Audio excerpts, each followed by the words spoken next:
Tales of the Unreal, The Lost Ghost.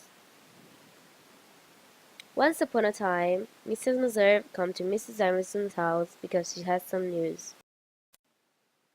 A family was going to settle in a bewitched house, but Mrs. Emerson doesn't believe in ghosts. After hearing that, Mrs. Meserve tells the other woman a story of ghosts that she lived some years ago. When she was still teaching, she went to board with two sisters, Mrs. Bird and Mrs. Dennison.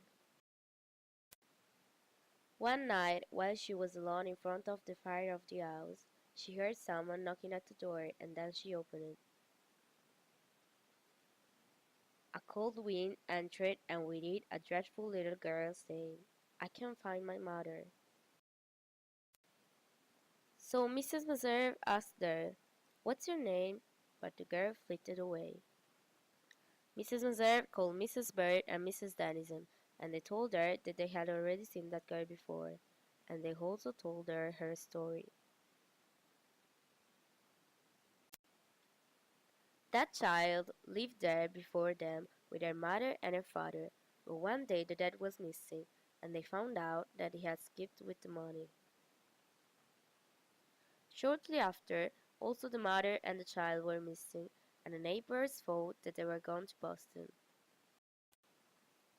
One day, Mrs. Meserve did not see Mrs. Bird, so she asked Mrs. Dennison where she was. She answered that she was in the bed because she was sick. Mrs. Meserve looked out the window and saw Mrs. Bird flitting out of the yard with the child, and she understood that the lady was dead. The child was never seen again there.